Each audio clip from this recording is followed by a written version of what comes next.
Après ce très bel adagio de Mozart, j'invite les intervenants à la première partie de la table ronde à rejoindre le podium. Convier quelques-uns des acteurs décisifs qui ont porté et construit le centre nous a semblé important à l'occasion de ces 20 ans. Ce retour sur les contextes, les motifs et les missions du centre à l'origine permet de mettre en perspective ce que le centre est devenu aujourd'hui et d'en mieux regarder l'avenir. Je vous remercie infiniment d'avoir fait le déplacement aujourd'hui jusqu'à Berlin. Un grand regret toutefois, l'absence d'Yves Duroux, qui n'a pu se déplacer et dont le rôle dans les fonctions qu'il occupait au ministère de la Recherche a été également essentiel. Je tiens à saluer en revanche la présence dans cette salle de l'ambassadeur Christian Conan, qui fut le chef du bureau de Berlin de l'ambassade de France au moment de la création et des débuts du centre. Si je puis me permettre une remarque plus personnelle, ce moment émouvant me replonge en moi-même 20 ans en arrière, à une époque où j'occupais d'autres fonctions à Göttingen. Je retrouve en effet autour de cette table, pour l'instant, mais bientôt, quelques-uns de mes interlocuteurs principaux d'alors, dont le rôle et action ont été pour moi des modèles et des sources d'inspiration. Pour animer la discussion de cette première partie, il n'était mieux placé qu'Étienne François, le directeur fondateur du Centre. Je te remercie, mon cher Étienne, tout comme je remercie Catherine Colliot-Hélène, la deuxième directrice du Centre, qui a bien voulu prendre en charge la deuxième partie qui aura lieu après la pause. Étienne, s'il vous plaît, le podium est pour vous.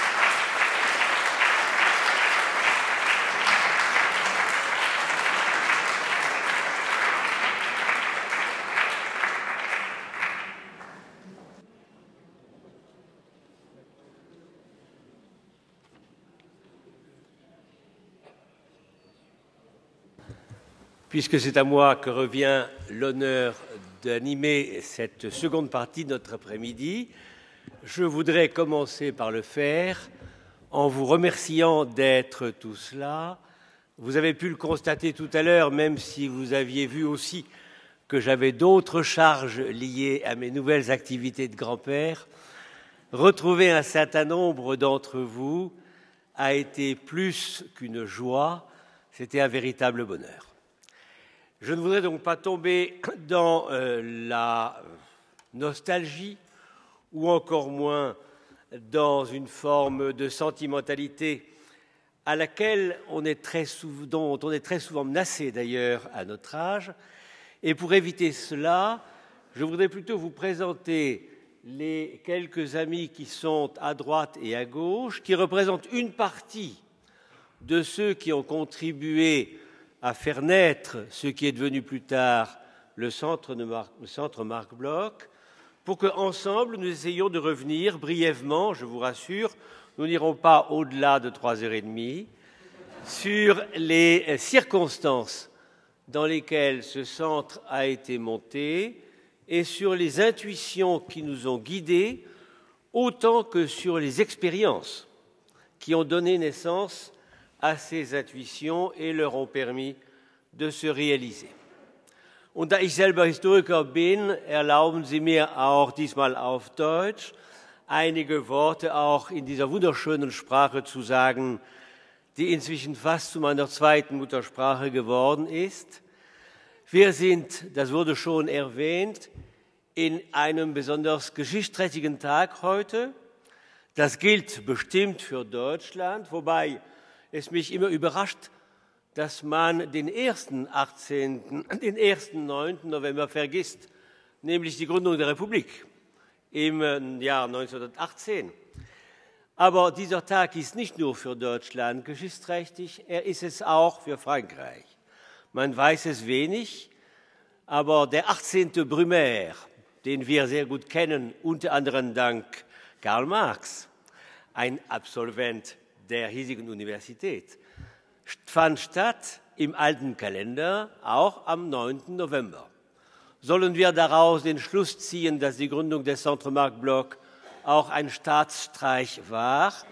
Das lasse ich offen und stattdessen will ich lieber das Wort an die hier Anwesenden geben.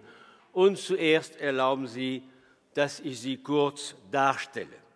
Rechts von mir, à ma droite, Yves Saint-Jour, ancien ambassadeur, qui a été, à l'époque où le centre a été créé, en charge des instituts de recherche du ministère des Affaires étrangères et que je ne saurais assez remercier pour son énergie, sa confiance, sa professionnalité et en même temps son amitié. À ma gauche, Maurice Garden, qui était à ce moment-là au ministère de l'enseignement supérieur et de la recherche, c'était bien le titre qu'il avait, et qui faisait partie de ces personnes qui, en France, estimaient que le rôle de l'université devait être au moins autant un rôle de recherche qu'un rôle de transmission et d'enseignement, ce qui était loin d'être évident dans l'université que toi et moi nous avons fréquentée lorsque nous fûmes jeunes, cela remonte à un certain temps. Et c'est pour ça qu'il avait lancé un grand programme de formation des doctorants. Je sais que le rêve de Maurice aurait été que le doctorat puisse devenir l'équivalent de l'agrégation, voire prendre sa place. Comme toujours, ces rêves ne sont que partiellement réussis, mais n'ont pas non plus complètement échoué. Voilà les deux qui sont donc à ma droite et à ma gauche.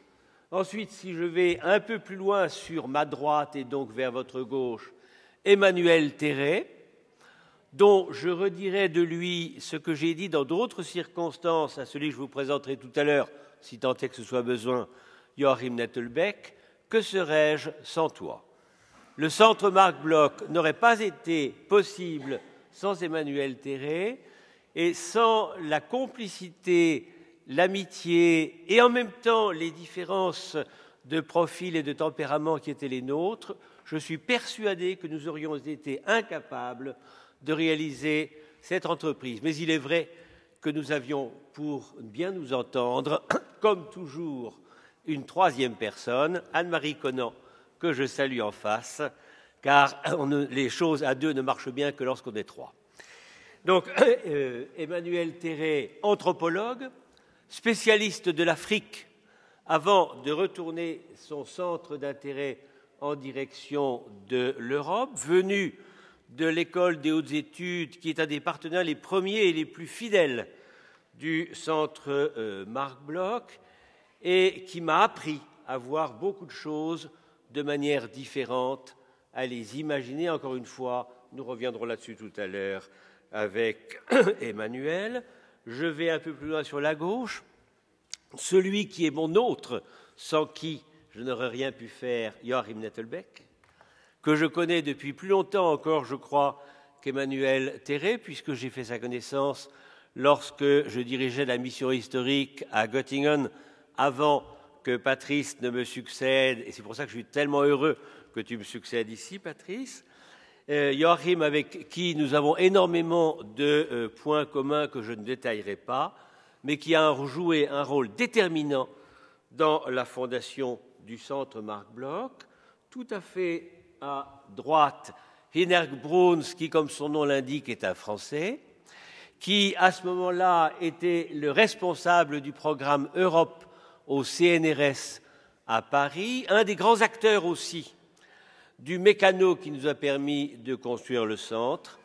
Et enfin, last but not least, François Cher, qui se trouve tout à fait à l'extrémité de cette table, qui était à ce moment-là ambassadeur représentant notre pays à Bonn, représenté avec, pour le représenter sur place à Berlin, Christian Conan, que je salue de nouveau en face.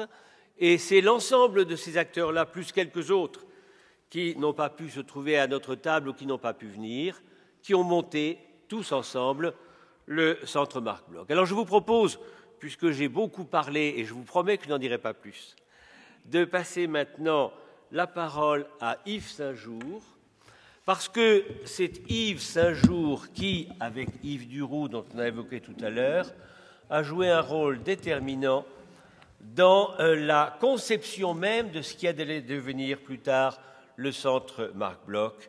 Yves, si vous pouviez nous dire quelques mots à ce sujet. Merci. Merci beaucoup, Étienne. Merci à tous d'être ici. Et bien entendu, même si on veut ne pas être nostalgique, on l'est un peu, parce que c'était un moment exceptionnel.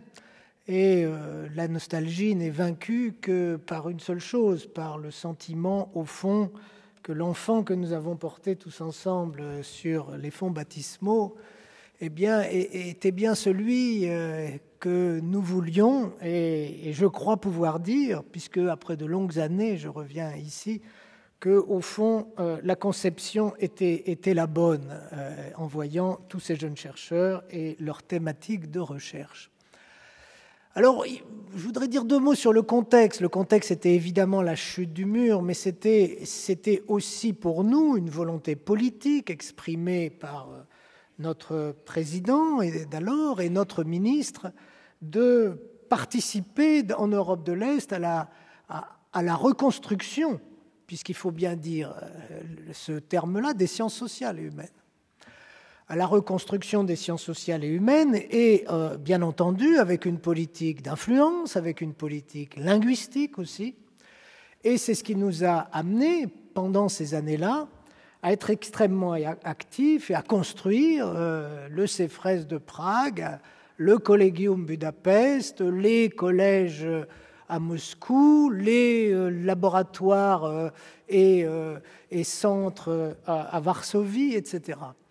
Et bien entendu, dans cette démarche-là, il y avait un volontarisme politique très grand qui soutenait le jeune sous-directeur, enfin le jeune, plus très jeune, mais enfin bon, qui avait 20 ans de moins que maintenant, sous-directeur que j'étais alors.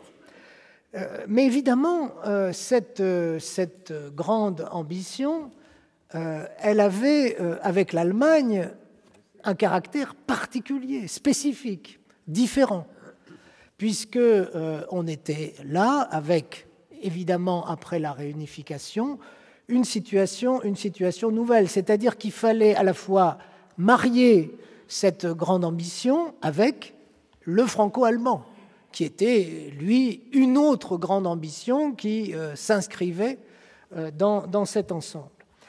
Et là, bien sûr, l'orientation que nous avons voulu tout de suite donner, c'était de repenser le franco-allemand à la fois dans le cadre de l'Union européenne, qui avait vocation à s'étendre, dans le cadre de ces programmes de l'Union européenne. Il ne faut pas oublier que Erasmus se lance à ce moment-là, ou vient de se lancer, que quelque temps après, dans la présidence française de l'Union européenne, on va commencer à faire les réseaux doctoraux qui vont lier davantage les pays européens, les universités européennes. Donc, le repenser dans ce cadre, et surtout, et c'est ça l'essentiel, passer d'un moment où on se regardait les uns les autres, français et allemands, notamment sur le plan historique, à un moment où on allait faire ensemble, en regardant le monde autour de nous, d'abord le monde de l'Est tel qu'il venait de se dévoiler, et puis bientôt le monde au-delà de ces confins-là, et ça a été évidemment l'apport qu'a eu ensuite Rémi Levaux, Emmanuel Terret, etc. Et cette volonté immédiate, qui est l'inspiration principale du centre, au départ, elle a eu quelques difficultés à naître. Parce que, et là nous avons rencontré franchement des obstacles, et il a fallu beaucoup d'énergie, beaucoup d'appui aussi des uns et des autres pour convaincre que c'était la bonne orientation, parce que je ne voudrais pas ni citer de nom, ni m'attarder sur ces obstacles, mais on m'a même traité de crypto-communiste, on m'a amené... Enfin, j'ai été dans des situations assez étranges, et cocasses d'ailleurs, et pour arriver à imposer cette idée qu'il fallait que ce fût une occasion de travailler ensemble, autrement, et en regardant le monde. Ça n'a pas été facile, de même qu'il n'a pas été si facile que ça de l'appeler Marc Bloch, le centre. Et ça a été quelque chose de très intéressant, là aussi. Alors, ce qui est sûr, c'est que dès le départ, cette inspiration était absolument médulaire. que deuxièmement, on voulait, dès le départ aussi, construire binational. Parce que même si la binationalité est arrivée un peu plus tard, on avait, dès le départ, avec le Sénat de Berlin, avec les 3 universités, avec le Wissenschaft, etc., collègues, avec tout ça, nous avions déjà la construction binationale que nous voulions, qui faisait une rupture par rapport au réseau de centres dont j'avais, au ministère des Affaires étrangères, l'administration. Cette volonté binationale, elle était tout à fait fondamentale. De même qu'était fondamentale une autre innovation, qui est pour nous, les affaires étrangères, qui était que ce centre, nous n'allions pas le gérer en franco-français seul, mais que nous allions le gérer avec le ministère de la Recherche, avec le CNRS, avec aussi la Maison des sciences de l'homme ou le HESS, puisqu'ils étaient, dès le départ, ils avaient été, même avant la chute du mur, des agents puissants de cette ouverture. Eh bien, et les universités. Eh bien, ces 2 orientations, la binationalité d'une part et le caractère conjoint des institutions de recherche en France et du ministère des Affaires étrangères pour agir, elles étaient dans notre ADN d'origine au Centre Marc Bloch. C'est pour ça que je dis que, en revenant bien après, je vois que finalement l'ADN a tout à fait développé ce qu'il devait développer. Et je termine, parce que je sais que je ne dois pas être long, en disant qu'il n'y avait pas que ces 2 aspects. La nouvelle Europe, etc., la nouvelle façon de penser le franco-allemand. Il y avait pour nous, à Paris, l'idée de participer à une réflexion sur nos modes de faire de la recherche en France, afin de confronter ces modes avec d'autres pratiques, avec d'autres façons de financer, avec d'autres façons de circuler, avec d'autres façons de faire des échanges. Et donc, toute cette tradition déjà des instituts de recherche avancés, ces séjours de chercheurs, tout cela a été aussi une vraie occasion de mieux réfléchir et de donner une façon très féconde de faire évoluer la recherche en sciences sociales en France. Alors, voilà, c'était au fond ça les 3 choses. Faire bouger notre système grâce à ce défi binational et penser sur le vaste monde. Je pense qu'évidemment, depuis, les choses ont changé, la coopération universitaire a explosé, la liaison est de plus en plus forte entre les universités, des logiques nouvelles de réseau se sont mises en œuvre, mais au fond, avec ce que j'ai vu des programmes de recherche d'aujourd'hui, eh bien, j'ai le sentiment que le Centre Marc Bloch a beaucoup d'avenir parce qu'il a été bien conçu. Faut-il voir l'école du ministre avec la prédestination ?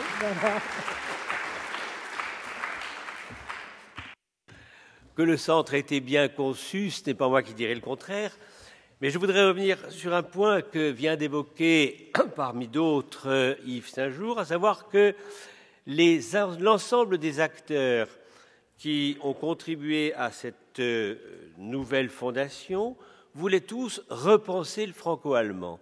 S'ils voulaient repenser le franco-allemand, c'est parce qu'ils le pratiquaient déjà depuis longtemps. Et s'il n'y avait pas eu ces expériences multiples de travail en commun avec des partenaires français et allemands qui se connaissaient depuis longtemps, qui se respectaient, qui avaient l'habitude d'imaginer ensemble, le centre aurait été impossible. Et c'est pour ça que je voudrais maintenant donner la parole à 3 des principaux représentants de ces acteurs qui ont contribué à repenser en acte le franco-allemand parce qu'eux-mêmes l'avaient pratiqué déjà depuis très longtemps, Maurice Garden, Joachim Nettelbeck et Inerk Bruns, avec pour moi une question que je ne peux pas résoudre, à qui dois-je donner la parole en premier ? Je serais tenté de la donner à Inerk, puisque à ce moment-là, il était en charge du programme Europe au CNRS. Ensuite, je te la passerai à toi et bien sûr pour couronner, comme d'habitude, à Joachim. Merci Étienne. Donc, l'actuel directeur du Centre Marc Bloch et le premier directeur sont des historiens. Et c'est assez étonnant qu'ils nous proposent comme thème de réflexion à situation exceptionnelle, création exceptionnelle. Nous sommes là dans l'histoire événementielle pure. On ne les classerait pas comme historiens dans cette façon de faire de l'histoire. Je reviens un petit peu sur la préhistoire de la création. En quelques mots, quand à l'automne 92, Étienne François et Emmanuel Terret rédigent une longue note d'une douzaine de pages à l'intention du comité de fondation du Centre franco-allemand, qui n'avait pas encore le nom Centre Marc Bloch, ils commencent par un chapitre « Pourquoi Berlin ?» Ça veut dire qu'à l'époque déjà, en septembre-octobre 92, la question primordiale, quel type de centre, était en principe réglée. Ce n'était pas une question facile parce qu'à l'époque, au moins 5 propositions alternatives circulaient dans le monde français et franco-allemand. Un institut d'histoire contemporaine comme Observatoire de l'Europe de l'Est en mutation, une école européenne des hautes études en sciences sociales, un réseau décentralisé et maillant de l'Europe de missions comparables dans leur esprit à l'actuelle mission historique française de Göttingen, un Europäisches Institut für vergleichende Studien, un institut historique français à l'usage des historiens spécialisés de l'Allemagne contemporaine et peut-être d'autres encore. Donc vous voyez là la variété des propositions. Si ensuite le Centre Marc Bloch a pris la direction d'un centre franco-allemand intégrant formation et recherche et avec un principe qui a été, je crois, réalisé jusqu'à maintenant, c'est-à-dire que chaque chercheur et surtout chaque doctorant qui vient au centre est rattaché à la fois au centre et à un institut, un laboratoire allemand, c'est que cette pratique était déjà développée et l'esprit était développé depuis la fin des années 70 ou au début des 80, surtout par une personne, Clemens Zeller, à la Maison des sciences de l'homme, pas seul, mais avec des amis allemands, Wolf Leppenis, Meinrad Wilpert, Rudolf Vierhaus et d'autres, on pourrait citer Hartmut Kelple, tous les anciens de la MSH, et ensuite mise en pratique institutionnelle par Maurice Godelier au CNRS, secondé d'ailleurs par Yves Duroux, à l'époque déjà, et avec comme partenaire institutionnel pour une nouvelle vision des coopérations franco-allemandes, la Deutsche Forschungsgemeinschaft, la Société Max Planck et les grandes institutions de recherche comme le Wissenschaftszentrum Berlin et naturellement le Wissenschaftskolleg qui était toujours là et qui, je crois, est toujours là. Parce qu'à l'époque, on aurait pu aussi se poser la question, et la question a été posée, est-il encore nécessaire, vu la situation des coopérations franco-allemandes, de créer un institut français à Berlin? Pourquoi faire? Ne serait-il pas beaucoup plus simple, moins coûteux, plus naturel, de multiplier les échanges, les coopérations et l'insertion de chercheurs français dans des instituts de recherche à Berlin ou ailleurs, et avec l'effet supplémentaire d'éviter une concentration peut-être un peu artificielle de l'investissement français sur Berlin, ce qui ne correspond pas à la logique du paysage de recherche allemand. Si cela a été fait quand même, et je suis heureux que ça ait été fait, c'est parce que la création du centre a été, pour ainsi dire, un Schlusspunkt, un Krönungspunkt, un point de couronnement de la logique entamée antérieurement. Et la dynamique du centre, on le voit aujourd'hui, on le voit depuis 20 ans maintenant, a été un effet supplémentaire qui a donc permis le développement de coopération, d'échanges franco-allemandes et au-delà de la dimension franco-allemande. À situation exceptionnelle, création exceptionnelle, il y a un moment, ça a été Yves Saint-Jour et d'autres orateurs l'ont déjà mentionné, donc c'est la chute du mur, l'unification allemande. Mais il y a un événement, une dimension de cet événement qui n'a pas été mentionné, qui a été important pour la construction intellectuelle du centre. C'est à ce moment-là, dans les années 91-92, la restructuration du monde académique à Berlin surtout. À la fois, tout était en mouvement et il y avait des acteurs, des intellectuels allemands importants. Je ne cite que Wolfgang Zapf, Friedrich Neidhardt, Jürgen Kocher et d'autres, qui étaient à Berlin en train de recomposer le paysage scientifique allemand. Et l'initiative française, franco-allemande tout de suite, a été un petit point dans l'ensemble, et ça a été à la fois souvent un argument pour les Allemands aussi, et la création du centre a pu bénéficier de cette dynamique qui était, et ces discussions intellectuelles qui étaient en cours à cette époque-là. Et je terminerai, pour être très rapide, par souligner, je pense, la dimension la plus importante de cette histoire, c'est le soutien allemand sans faille depuis le début. À la fois les chercheurs allemands avec lesquels les uns et les autres étaient en contact depuis longtemps, à Berlin et aussi ailleurs.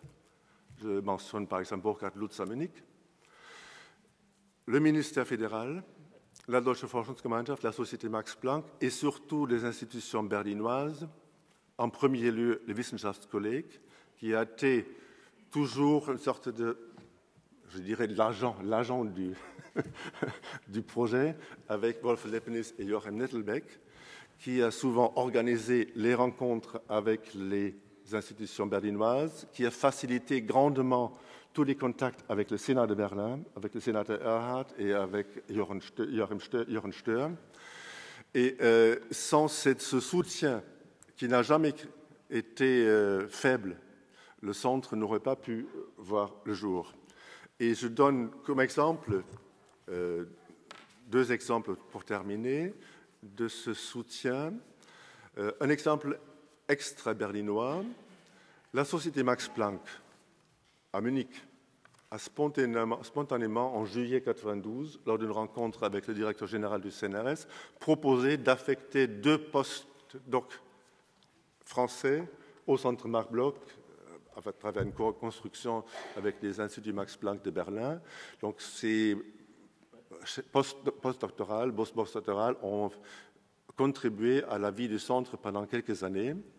Et puis, même le premier grand local du centre, le Schiffbauer-Damm, n'aurait été pas possible d'obtenir ce bâtiment sans le soutien allemand. Et je suis heureux que Heinrich Best, à l'époque directeur des Informationszentren und Sozialwissenschaften dans la GESIS, Gesellschaft der sozialwissenschaftlicher Infrastruktureinrichtungen, est là, parce que c'est lui qui a eu l'idée, quand il cherchait un emplacement pour son centre, de proposer une alliance à la France. Et ensuite, avec le soutien du Wissenschaftsrat et du sénateur Erhard, le jour même où le Bundestag a décidé de transférer le gouvernement à Berlin, quelques heures auparavant, le sénateur a affecté ou a acté le principe que ce bâtiment au centre gouvernemental de Berlin soit consacré à la recherche et à une cohabitation franco-allemande qui a pu se développer, peut-être moins qu'on a pensé à l'époque, mais qui a été bénéfique pour le centre dans ses débuts. Voilà 2 exemples de cette histoire et je termine par là. Merci. Danke dir, Hinek, da du Französisch gesprochen hast. Mein kurzer Kommentar auf Deutsch. Das stimmt, wir waren lange Zeit willkommene Schmarotzer in Berlin.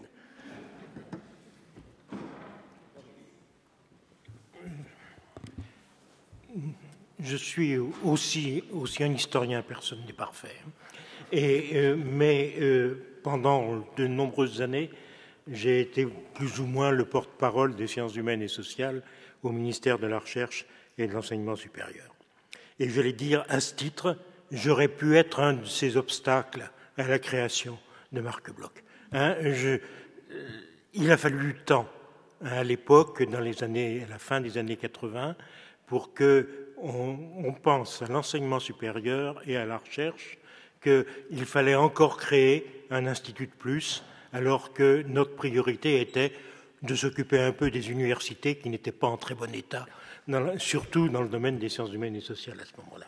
Donc pourquoi, malgré ces fonctions et malgré ces réticences autour de moi, mais peut-être aussi en moi, pourquoi non pas jouer un rôle important, mais était d'accord avec la création du Centre Marc Bloch?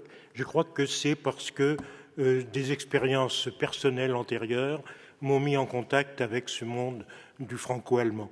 Je citerai d'abord Clément de Seller. Clément de Seller qui dirigeait la Maison des sciences de l'homme, et c'est lui qui m'a envoyé à Göttingen, où Étienne François était à ce moment-là, et après le directeur actuel de Marc Bloch. C'est par la présence à Göttingen, l'influence de Göttingen, où il y avait des historiens surtout.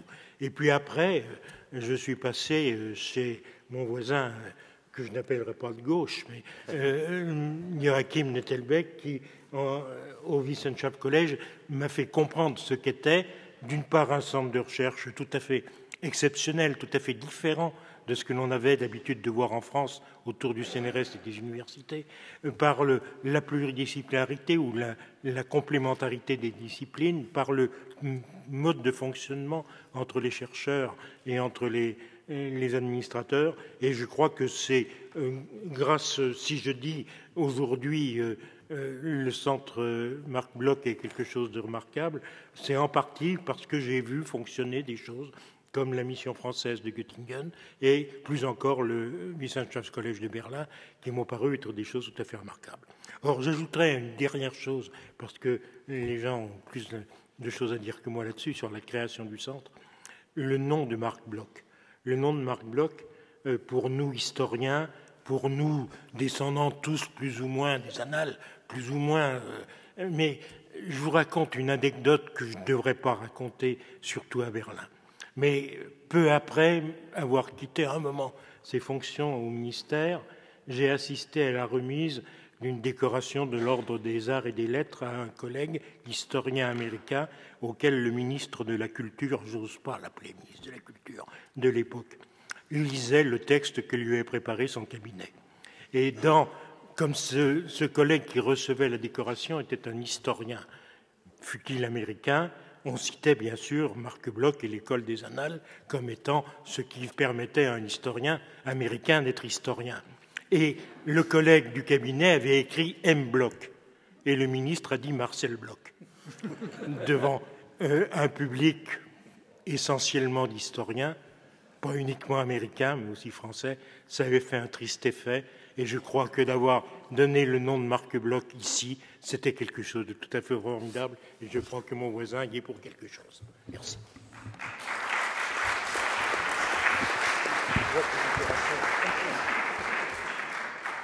Merci Maurice. Mais ce nom, c'est une invention collective et qui n'a pas été aussi évidente que cela. J'avoue que, effectivement, j'y avais songé très tôt pour des raisons qui ont déjà été évoquées, non seulement parce que c'est un historien de très grande qualité et en même temps un représentant de ces valeurs sur lesquelles s'était créée la relation franco-allemande de l'après-guerre, pour lesquelles il avait sacrifié sa vie, mais aussi parce que c'était un homme au parcours authentiquement franco-allemand et enfin un historien qui pensait que l'histoire n'avait de sens comme discipline que si elle s'ouvrait aux autres sciences sociales. Voilà les raisons qui ont déjà été évoquées, mais en même temps, j'ai eu quelques scrupules. Nous en avons beaucoup parlé d'ailleurs avec Emmanuel à en parler. On dit si nous prenons Marc Bloch comme référence, ça risque de redire une fois de plus ce que l'on constate souvent en France, à savoir que les historiens s'arrogent la tutelle des sciences sociales et veulent occuper une place de primus inter pares qui ne leur revient pas nécessairement. Ça, c'est... On avait Godelier pour dire le contraire. Bon.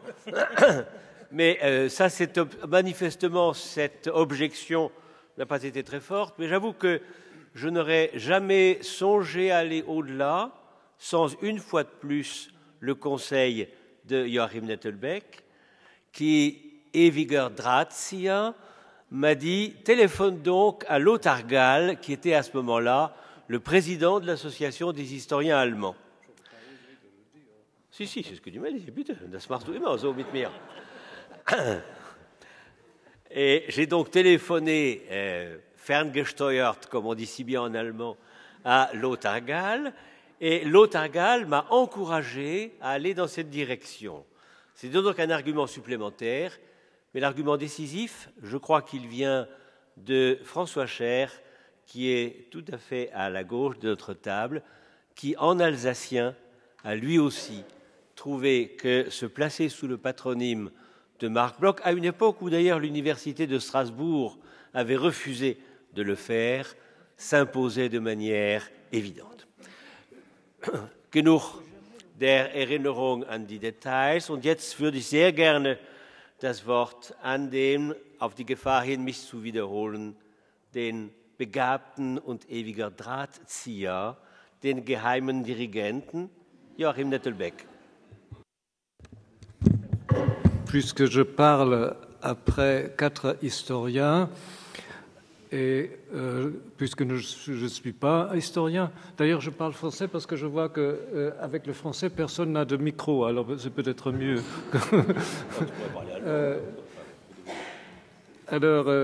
Puisque je ne suis pas historien, je me permets de parler de l'histoire du Centre Marc Bloch plutôt comme une fiction. Et ça, parce qu'en fait, en effet, j'ai aidé un peu à droite ou à gauche, mais je n'ai eu aucune fonction pour la création du Centre Marc Bloch. Es gibt einen Unterschied zwischen Funktion und Einfluss. Bon. Alors, c'est pour ça que je ne peux pas parler des mécanismes administratifs qui y menaient, mais je voudrais parler d'un élément qui nous était important. Et en effet, nous était important justement à cause de la personne déjà mentionnée, Clemens Eller.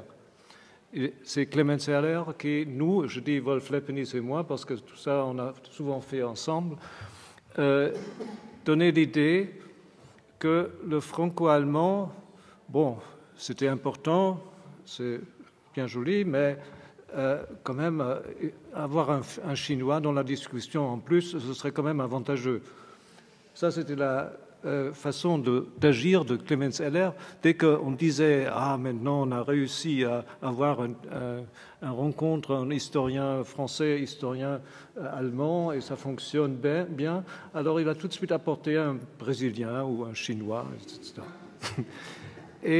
Mais ça, c'était avant la chute du mur. Et d'une certaine façon, moi, je vois maintenant ces différences de concevoir l'Institut Centre Marc Bloch comme il le faut pour quelqu'un qui n'est pas historien mais qui parle quand même sur l'histoire, avec mon regard d'aujourd'hui.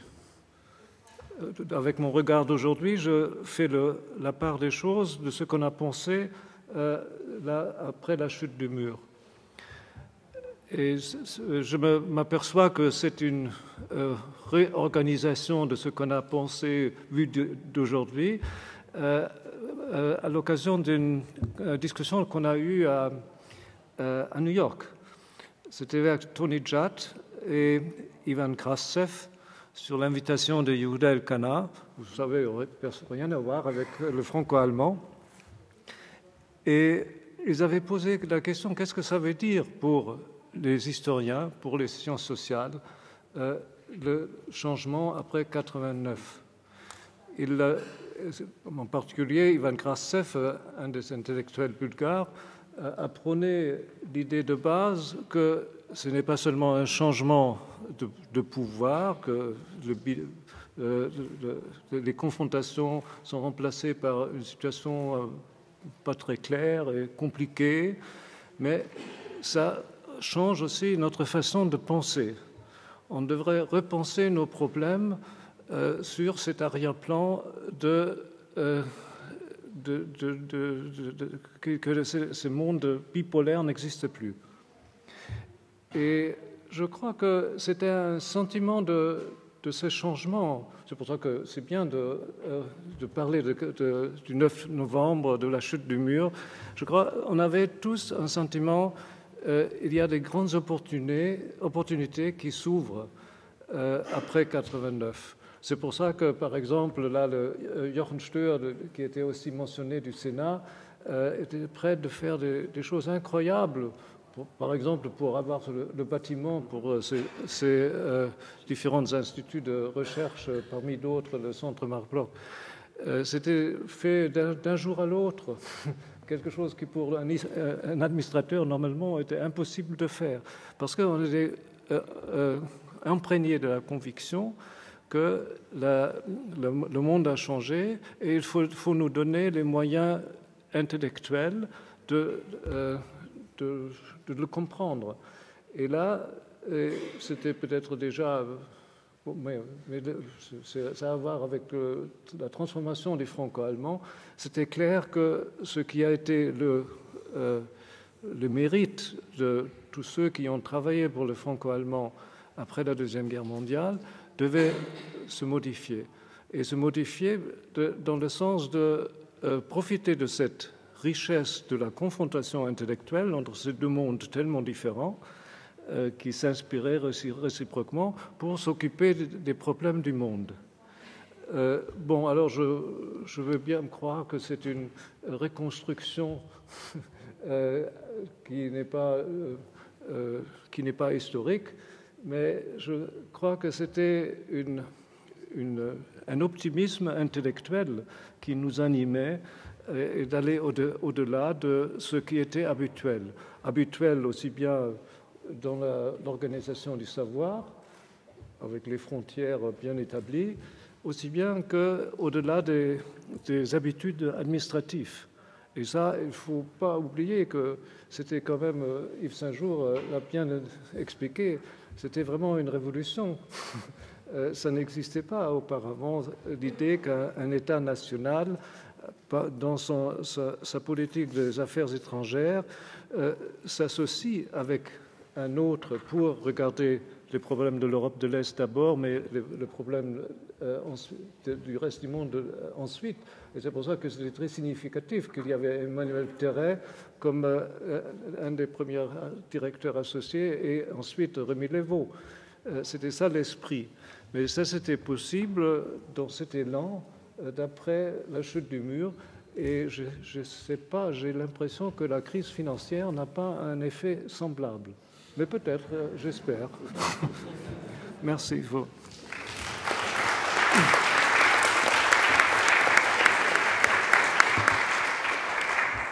Danke dir, Joachim, und danke dir insbesondere, dass du die Namen von Jochen Stöhr erwähnt hast, von Clemens Heller, dem ich auch sehr viel verdanke, und von Tony Judd.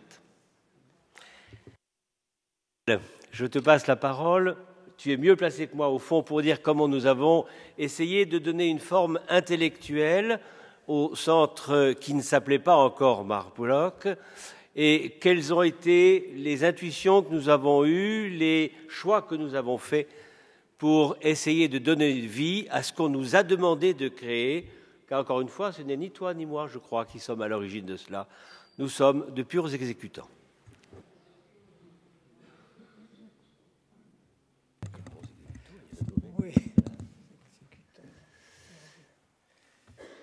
Une remarque préalable, contrairement à ce que vient de dire Joachim, je n'ai aucun souvenir d'avoir eu le rang de directeur adjoint du centre.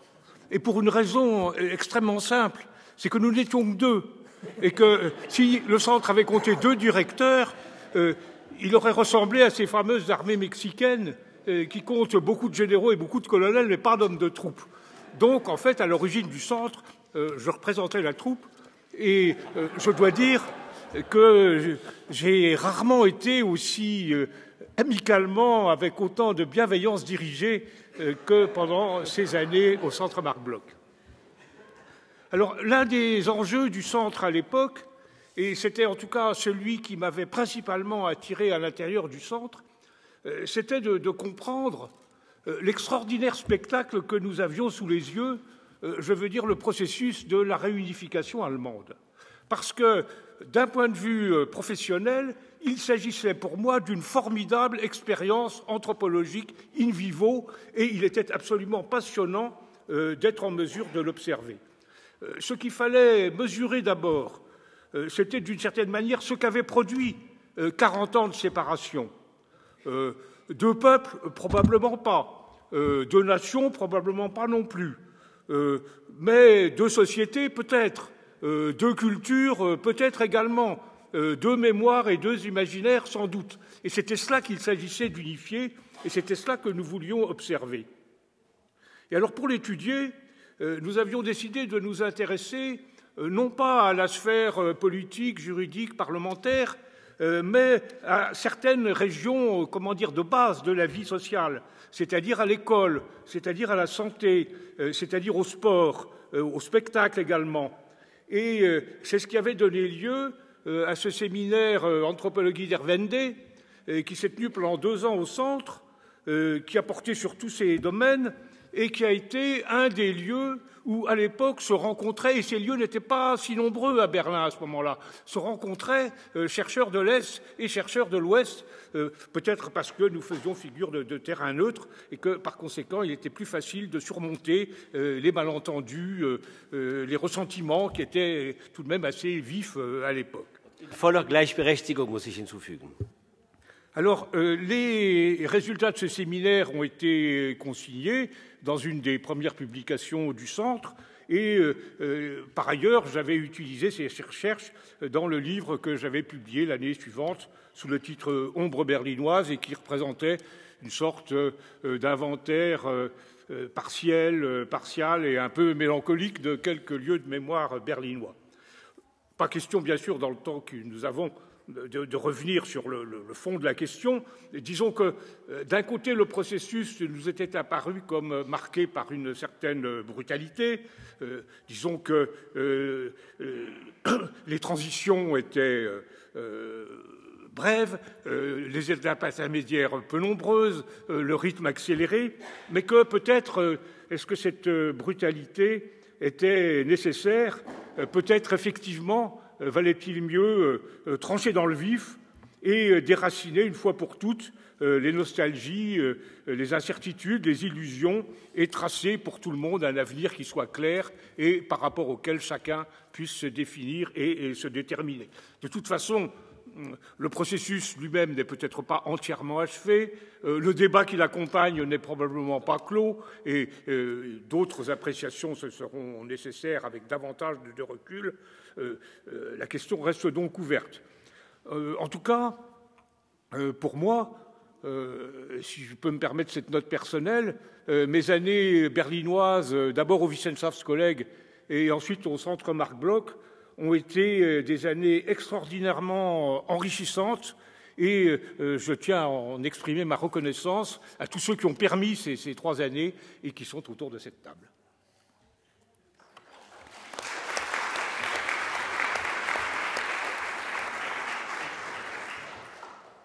Merci Emmanuel. Je voudrais maintenant passer la parole à François Scher, qui était à ce moment-là ambassadeur de France à Bonn. Et si je lui ai demandé d'intervenir en dernier, c'est pour bien rappeler que dans tout ce travail d'imagination et de construction, il y a eu en permanence travail en commun entre politique d'un côté, universitaire de l'autre, les uns faisant de la politique de la recherche et des autres, souvent des recherches sur la politique. Mais sans ce travail en commun, rien n'eût été possible. Mais au-delà du travail en commun, il y a quelque chose qui rend le travail en commun possible, c'est la confiance. Et c'est de cela que je tenais à vous remercier publiquement, Monsieur l'ambassadeur. Oui, merci. Vous avez tous compris que si je suis le dernier à intervenir, c'est qu'effectivement, au milieu de cet aréopage réuni ici, je suis le seul à n'avoir rien fait pour la création du Centre Marc Bloch, et Étienne François comptait bien là-dessus, puisque comme nous sommes arrivés au bout du temps imparti, je n'ai en principe rien à dire. Je voudrais simplement, pour répondre amicalement à l'invitation d'Étienne François, dire 2 ou 3 choses, 2 ou 3 divagations sur le thème du franco-allemand. La première, nous parlons d'une situation exceptionnelle et d'une création exceptionnelle, qui se plaçait quand même dans un contexte exceptionnel lui aussi, plus ancien, nettement plus ancien, qui est le rapport franco-allemand depuis 60 ans. Et n'oublions jamais cela, c'est qu'en soi, il reste exceptionnel, et qu'il a été exceptionnel pendant 60 ans. C'est une longue exception qui dure, et qui, je l'espère, durera encore, mais qui, de toute façon, était exceptionnelle parce qu'elle n'allait pas de soi. Et c'est dans ce contexte qu'il faut sans cesse replacer ce que nous essayons de faire dans ce contexte-là, avec les 1000 difficultés que représente ce rapport entre deux peuples, deux pays qui se connaissent tellement mal qu'ils ont encore quelquefois des questions à se poser l'un sur l'autre, en se posant la question de savoir s'ils ont fait le bon choix. Je crois que ce qui est essentiel dans ce qui a été fait, c'est précisément cette approche binationale, parce que c'est elle qui permet de dépasser tout ce qui, normalement, dans notre nature, nous oppose les uns aux autres. Parce que le rapport franco-allemand, c'est d'abord une longue compétition, une permanente compétition.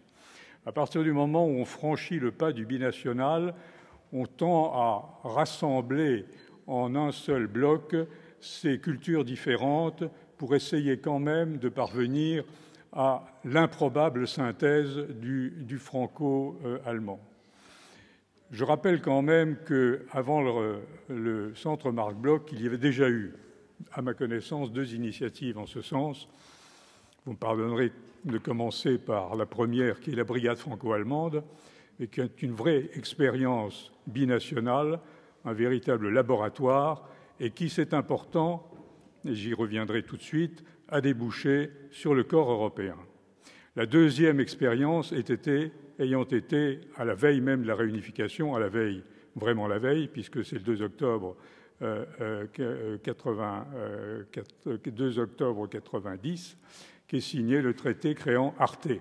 Arte, autre expérience binationale, autre expérience qui précisément essaye de rassembler en un seul corps des volontés qui pouvaient aller en sens divergent. Et là encore, il est intéressant de voir que Arte se déclare une chaîne de télévision à vocation européenne. Je crois que c'est très important de montrer que dès lors qu'on entre dans le binational franco-allemand, nécessairement, on se trouve au cœur d'une permanente approche qui va vers l'européen. L'Europe se ressource nécessairement dans le franco-allemand. C'est une évidence qu'il faut avoir présent à l'esprit aujourd'hui et demain. La deuxième remarque que je voulais faire, c'est que j'entre là, vous me le pardonnerez, dans une réalité politique un peu plus grise.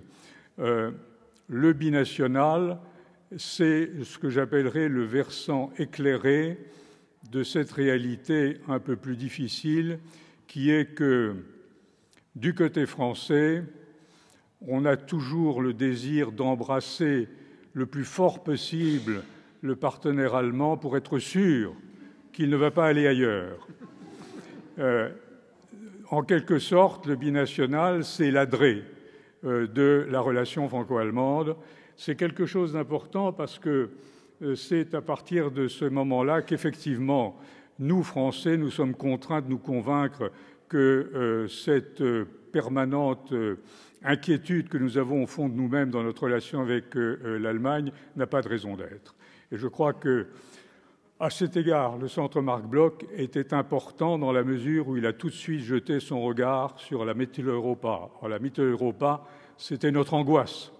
C'était notre angoisse à nous, Français. À partir du moment où l'Allemagne va retrouver la Mitteleuropa, qu'allons-nous devenir ? Et nous entendions des voix allemandes qui nous disaient « Mais occupez-vous donc de la Méditerranée ». Non, pas du tout. Nous voulions aussi nous occuper de la Mitteleuropa et le centre Marc Bloch a été la bonne occasion de marquer que cela nous intéressait vivement. Enfin, dernière remarque que je voulais faire, c'est que, d'une certaine façon,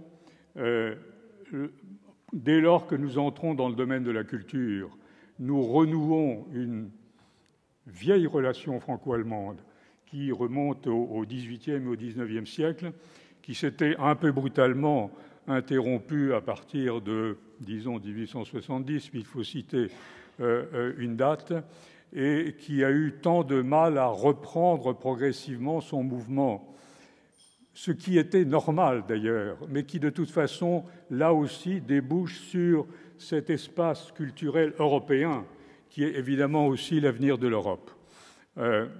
On répète souvent que Jean Monnet aurait dit « si j'avais su, j'aurais commencé par la culture ».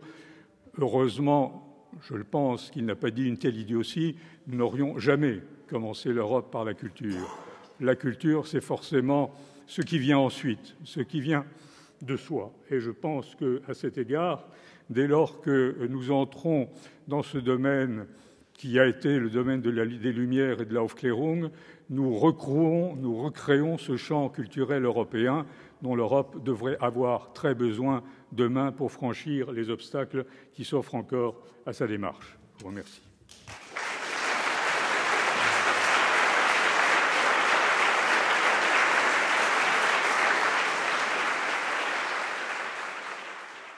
Merci, Monsieur l'Ambassadeur. Merci à vous tous. Nous avons débordé de 10 minutes. Patrice, j'espère que ne nous attiendra pas trop rigueur. Ça veut dire que j'ai mal fait mon travail. Mais je suis sûr que dans la deuxième table ronde, dirigée par Catherine, les choses se passeront tout à fait différemment.